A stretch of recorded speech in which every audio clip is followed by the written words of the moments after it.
Hello there, everyone. Welcome to the Pre-Diet Podcast. My name is Allie Virtue. I am your host and functional medicine nutritionist.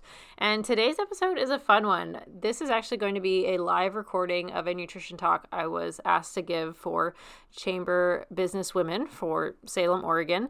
And I had an absolute blast. The topic was healthier through the holidays your way. So this is where I got to teach a whole group of women how to literally create your ideal scenario as far as getting through the holidays in a really healthful way, in a way that doesn't promote restriction or make you go crazy. But on the other side, it also doesn't leave you feeling just like blah, like you overate the whole time, didn't exercise, et cetera, et cetera. So this is where we're actually going to find that mysterious balance that everyone is craving. So without any further ado, thank you so much for being here. Hopefully you learn a lot. There's also a lot of materials that are mentioned in this episode. You can find those if you subscribe to the Free Shit Friday email list at parksidenutrition.com/subscribe. You'll get instant access to the worksheets, a full replay of this episode to share with friends, and all the materials that are mentioned in the episode are right there. So hopefully you learned something, walk away with a plan, and thank you so much for being here. Let's dive into the episode.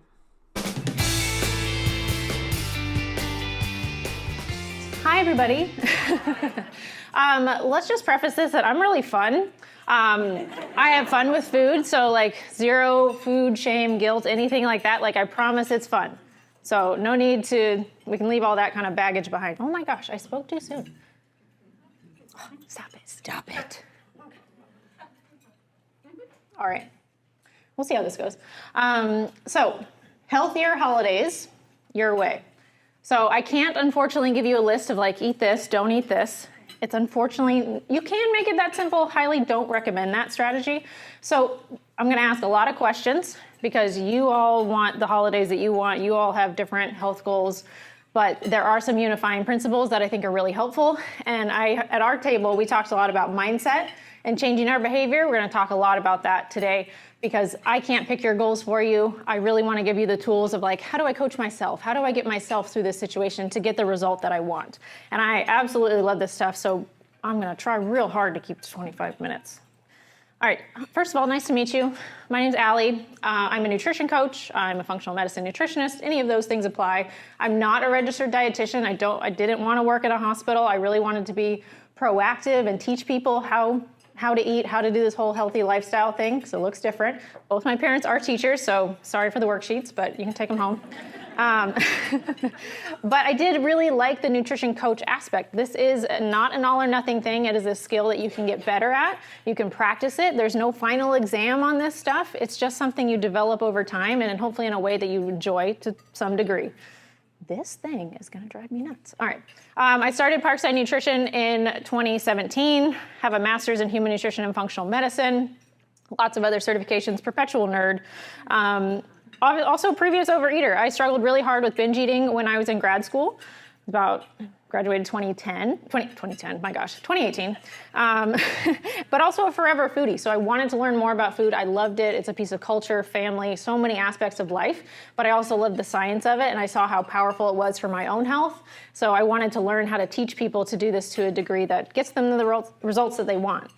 There's my lovely husband, Jared Virtue. Some of you might know him. He's a financial advisor in town. I do CrossFit. Love to lift weights. That's one of my 3 horses there. Lou, love to compete them on occasion as well. But my intention today is really to hopefully bring down the stress a little bit as far as nutrition heading into the new year. I want it to be very practical, hence the worksheets. You walk out with a plan type of thing.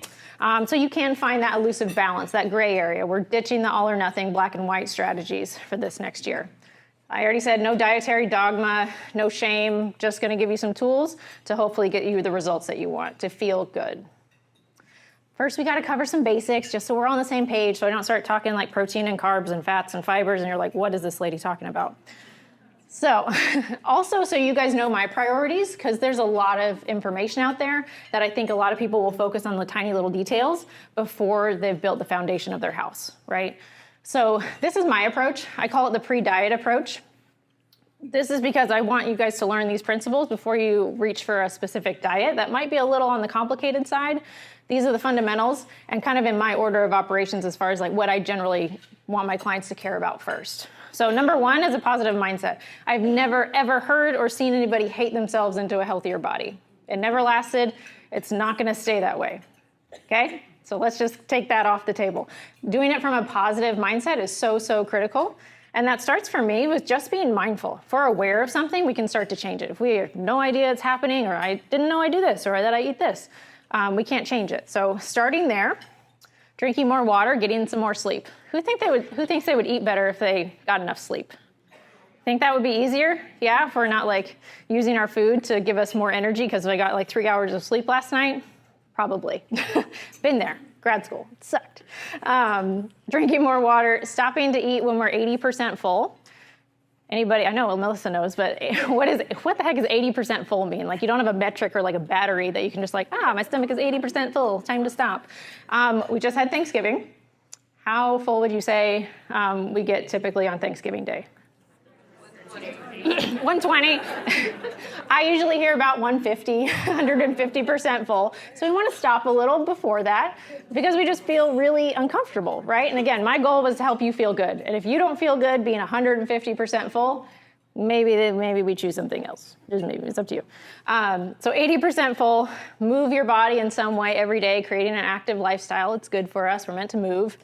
Eating more whole foods, less ultra-processed stuff, just because that stuff probably doesn't make us feel our best, right? Because we're mindfully eating and we can start to kind of pay attention to that stuff. Exercising in some specific way 2 to 3 times a week, getting a little bit more specific with that, maybe following a program that is really designed to give you the results that you want. And then the very I skipped one, balancing meals, protein, vegetables, fats, etc.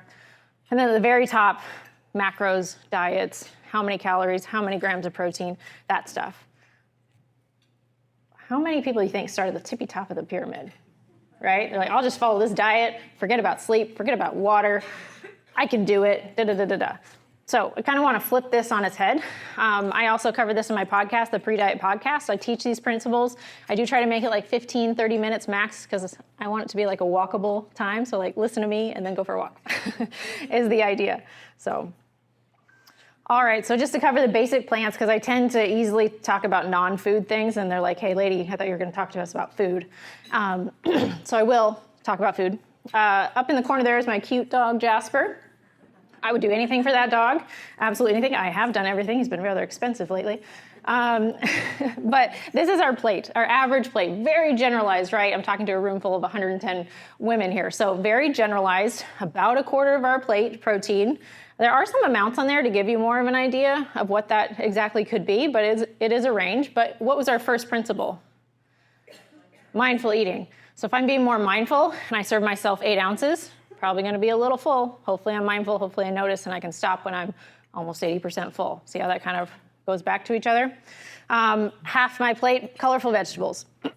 Those are 2 top things. If we can only fit 2 things on our to-do list, that it's going to take you so far. Lacking enough protein, not getting enough fiber is probably the top 2 things as far as like the standard American diet. Everything else, starchy carbohydrates, healthy fats, those things are usually pretty easy to find. We don't have to work too hard. They kind of crop up anyway. And those are a little bit more personable to the person or individualized. The scale on the right here, very depending on where someone is with their relationship with food. I realize the scale can sometimes be a little funky in our head sometimes. But I see the scale like I see the scoop for my dog's food.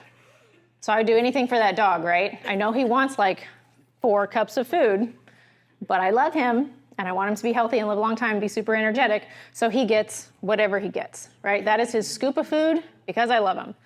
And so I see the scale as the same thing, not as a tool for restriction, but a tool to be really consistent with. And I now, because I'm a giant nerd with this stuff, I have like recipes. I know exactly how much is in my breakfast as far as like ingredients, yogurt, berries, nuts and seeds, cinnamon, things like that. So I have a recipe that I know really works well for me. It's not that, I don't want to go over calories. This keeps me fueled for the first half of my day and makes me feel really good. So that's where I'm coming at when I'm looking at the scale. It also just sadly redefines a lot of portions. Go ahead and weigh out 2 tablespoons of peanut butter. I'm sorry in advance. It looks a lot smaller. Oh no. All right, well, these shadows here are a list of food lists. So if you subscribe to parksidenutrition.com/subscribe, there'll be a QR code at the end. But on those gray areas is 2 pages of a list of foods. So it just teaches you those categories. So if you're like, man, I'm burned out on chicken and broccoli, we got way more options than that. So you can just kind of sub those in to kind of stick to these kind of general plates. All right. Yeah, my internet's not doing well. All right, so good nutrition. I think it looks like good energy, good mood, good regulated emotions, great bowel movements, really good sleep, good digestion, all those wonderful things. Hopefully, most of the time, majority of the time, not all the time, it's mostly nutrient-dense foods that fuel my body really well. You can kind of think about this as paying your bills before you go shopping on Amazon. So hopefully you made enough money to pay your rent first. That's the same, I think the same way as nutrition. So I need to give my body enough nutrition to function and do all the things that I want. And then if I have some left over and I'm not overly full, let's have some fun food. I think that's very reasonable. And then promotes a healthy relationship with food. I think this one gets left off a lot because they're like, oh, my diet's so perfect. But if it makes it, get a little funky in your head, then I think there's still some work to do as far as what's on our plate and how we're thinking about it. Oh my gosh. I'm so sad. Imagine a giant slice of carrot cake in that gap. I told everybody there was desserts. There are desserts in the presentation. It just disappeared. So I think good nutrition can include desserts. It can include going out to eat, going to parties, being social. I'm really careful about how I talk about nutrition. As you probably alluded, I don't really have a list of good foods and bad foods. I try to talk in helpful or less helpful terms. So helpful nutrition, carrot cake, which should be up there, is very helpful for celebrating my birthday. Very, very helpful for celebrating my birthday. Yeah, that's a stretch. It's very helpful for celebrating my birthday. It's less helpful eating that giant piece. It was a really big piece, I promise. Before like a presentation like this, it would make me more jittery. It would send my blood sugar crazy and just make it really hard to perform as a professional, right? It's not that it's necessarily, it's probably not the most health promoting thing, but I'm more focused on like how I feel. And if that's gonna make this job right now harder, it's not very helpful. Later, very helpful. All right, so how does all of this apply to the holidays? Basic lecture on nutrition, over. How does this apply here? So like I said, I have a couple questions for you guys. Gosh, dang it, internet. All right, so my first question is, actually you can see this if you get the worksheets on your table, all those, good thing we have those. All right, so if you look at the first page that says, where are you now? Where are you now? So if we were thinking of kind of starting to think of our goals in 2026, let's just kind of take stock of where we're at right now. Are you happy with your physical state? Are there any goals there? Do you want to lower your blood pressure? Do you want to lower your cholesterol? Are you happy with your body composition? Are you happy what you are physically able to do? Do you have grandkids that you can play with on the ground? All of those things. Also mental and emotional health, because a lot of this stuff ties together. If I'm physically feeling good, usually mentally I'm feeling much better as well. Both those habits usually feed into each other. So we can kind of put some notes there, taking stock. And then what do we want to change? Same thing. Physically, what do I want to change? Are there things in 2026 that I want to be able to do that I can't do now, or I want to be better at them, more proficient? Also mentally and emotionally, are there things that I'm not really happy with? Do I get to spend enough time with my partner? Is my stress really high? Do I have really wicked mood swings that I could probably, benefit from addressing? And the most important thing here is why. Why do you want to do this? Having a weight loss goal is totally fine, but when things get hard, it's really easy to be like, I don't need to lose 5 to 10 pounds or whatever it is. Or you go to a party and your very well-intentioned friends are like, let me get you a slice of cake. You don't need to lose a pound. Like, it's totally fine. It's not their choice. It has nothing to do with that. It's about you, right? It's what you want and why you want. And so if you have a deeper why that you can't shrug off. So for my personal health habits, I'm trying to lower my blood sugar. It's not pre-diabetic, but it's a little closer than I would be comfortably like. And so for me, that's a pretty hard thing to shrug off, right? Like, I don't want pre-diabetes or diabetes. If someone at a party says, it's fine, they got medication for that, like, don't worry about it. I'm like, you are not my friend. They don't, that's a pretty hard thing to shrug off. So I want it to be to that level of depth as far as why. Similar for the mental and emotional side of things. So you can just kind of get those on paper. And again, something that you can't just, let slide. And then I also want to know typically, and by the way, these are questions I'll ask clients in our one-on-one calls, but I also want to know, what's the best part of the holidays? What are you really looking forward to? What is your version of carrot cake, right? Like, I don't care about a Snickers bar when carrot cake's on the table. So we kind of get to prioritize and compare what's the most important thing to you. Usually up there, it also lists what are your favorite foods? What do you really want to enjoy this time of year? That's okay to talk about. You don't have to tell me perfect answers like, I'm not going to have any cookies. I'm like, I'm going to. Why aren't you? What's wrong with you? So put that on there. What's the best part of your holidays? Also, what's the worst part? On my visual up there, it's apparently not up there. Nope, it's not.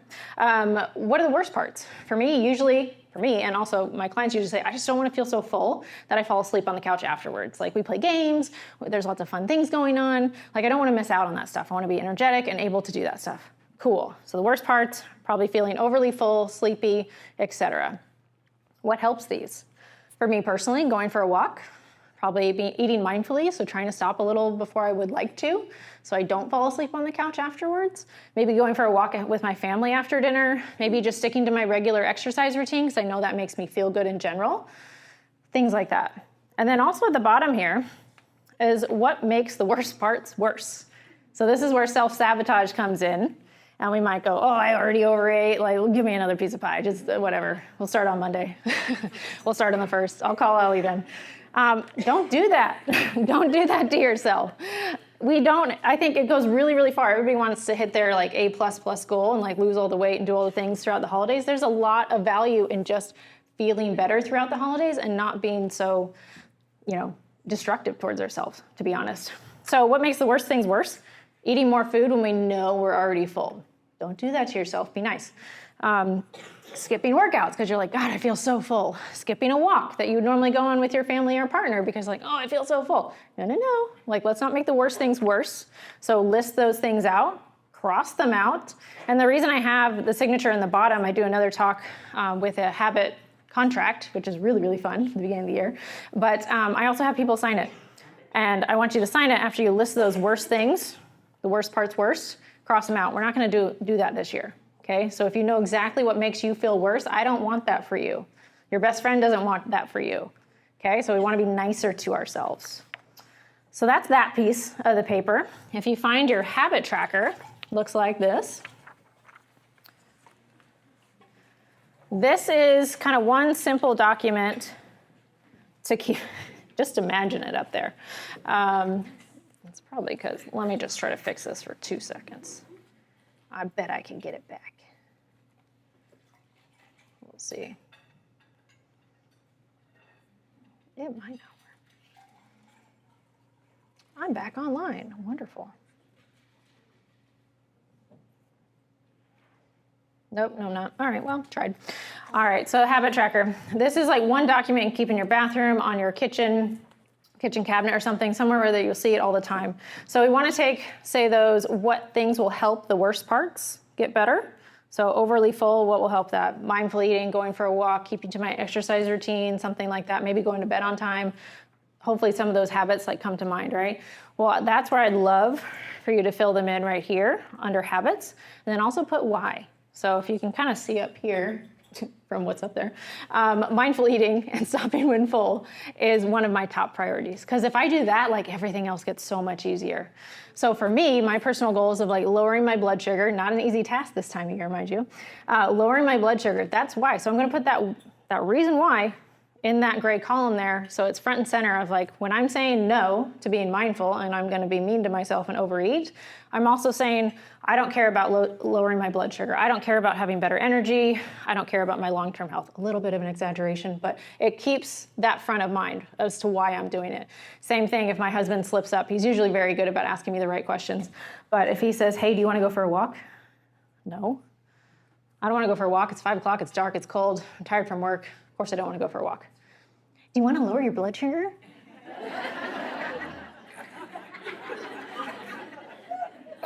Fine.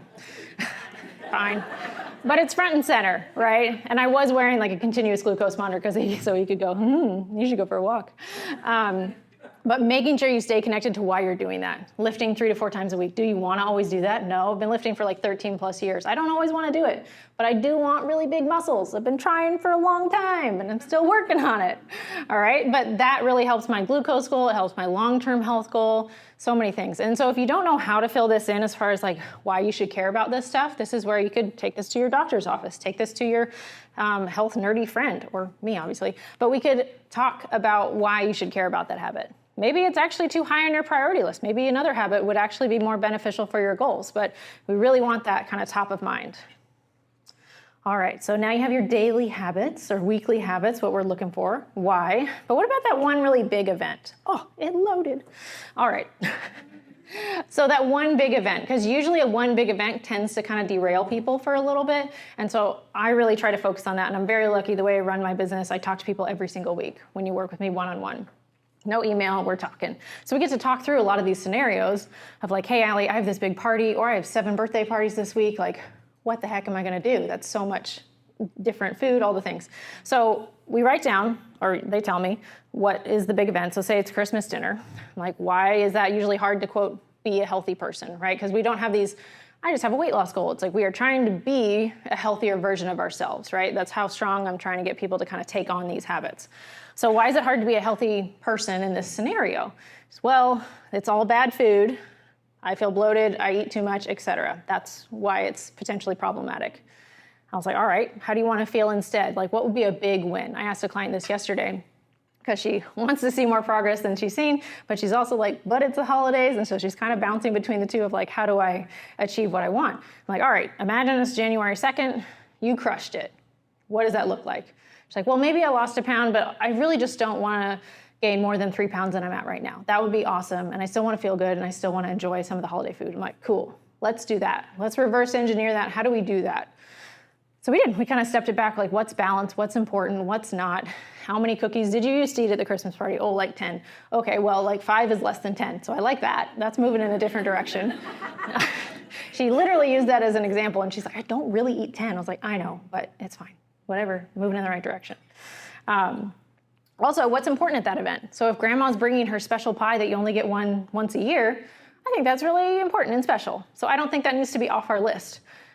Mine is pumpkin pie at Thanksgiving. Like, I want pumpkin pie. I don't care about anything else. Like, that's what I want. So I work my plate around that. So if I don't care about rolls or potatoes in comparison to the pumpkin pie, me and the pumpkin pie are going to be best friends that day.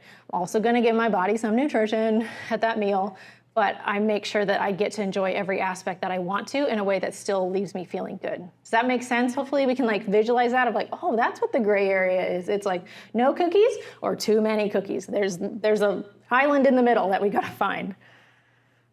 All right. Other than that, just taking advantage of the other times of your week. Really don't get too overwhelmed with or make too much out of this one big event. It's one big event. Try to stick to your daily, weekly routine to keep up with your exercise. And if we can really isolate that to truly like one meal or one day of the week, it's not that big of a deal, right? It's when people think they've ruined everything and they just let 2, 3, 4 weeks go by. All right, my last, I feel like one of my best mindset tricks, exercises, is really putting things into context, and numbers are really great for that, for comparison. So if you think, what does feeling good, feeling vibrant, feeling energetic, this came from talking to a client that was getting good results, but she'd see a little bit of progress and then dive back into a bag of Snickers, and I'm like, what are we doing? She's like, how do I keep consistent? And I was like, all right, well, what would it mean to you, like on a scale of 10, 1 to 10, how good would it feel? How good does it feel when you see progress? She's like, oh, that's like 100 out of 10. Like, I feel amazing. I feel energetic, like all the things. She's listing all the things. I'm like, fantastic. How long does that last? And she's like, well, I guess that lasts as long as I keep up with it. It's like, that's cool. So that could be days, weeks, months, like could be an entire year of feeling really good. That's a lot of value. 100 out of 10 for an entire year. Like, can you imagine? Versus, I'm like, the culprit in this scenario was Snickers. By the way, I also really like Snickers. Nothing against Snickers, but they were left over from Halloween. And I'm like, how good, 1 to 10, do Snickers taste? She's like, well, like a 10. 10, pretty good, right? It's one of her favorite foods, has value, but it's a 10. It's capped at a 10. I'm like, how long does that feeling last? She's like, oh, like seconds. That's it. And so just it gives her something to compare. And it's not that we can't ever have the Snickers, like we can, but like the value of that one thing is limited, right? It has a contained amount of value versus you feeling good all the time. Like, and I selfishly think, again, I'm talking to a lot of community members here, you guys feeling good, like 10 times more good, you can do a lot for this community. So I see that as my role is to help you guys feel good because you all do amazing, amazing things in this community. So that's kind of our plan. Working through that, hopefully that helps change your mindset around this all or nothing stuff, gives you like really concrete things, what habits are really going to help you, what ones we could probably let go for a little bit, especially like throughout the holidays. If we can kind of simplify things, hopefully you can kind of coach yourselves through that. As far as more information, the best place to figure out anything else that's going on is subscribing to the email list. It's called the Free Shit Friday email list. And I send out free shit every Friday. And yeah, leaning into the theme. But that's the best place to get any information. There's a new group program coming up in January, trying to make it very affordable, a whole $30 a month, going to be very community-based, probably weekly lives or weekly resources, because I still can't not talk to people every week or so in some form. The first 5 to sign up with that, and that'll go out to the email list first. We'll also get custom plans along with that, so we'll have a meeting first. And then an event on January 15th, Energize and Elevate. And selfishly, I think, or humbly, I think we have a lot of really good speakers, John Moore and a bunch of other community members speaking. We have a lot of really great health resources in Salem to take advantage of. So this event is going to be really fun. Otherwise, did that show up? Oh, that showed up. That's good. That's the QR code for the Free Shit Friday email list. Behind serving my clients, my one-on-one clients first, like that's where my next level of effort goes, is to making sure that I'm putting out good resources. Yeah. Are there any questions? Yeah. Oh, Alf. No worries. Sugar cookies? Yeah. It depends on the goal. So like, you know, if someone has an issue with gluten, you can do gluten-free versions of it. My favorite thing with dessert, I love desserts. I truly love them. I just really like to make them in smaller amounts. I've actually done a video with Big Wig Donuts because I love like tasting all the things. I don't care about wine, but I love desserts. So I like to taste things.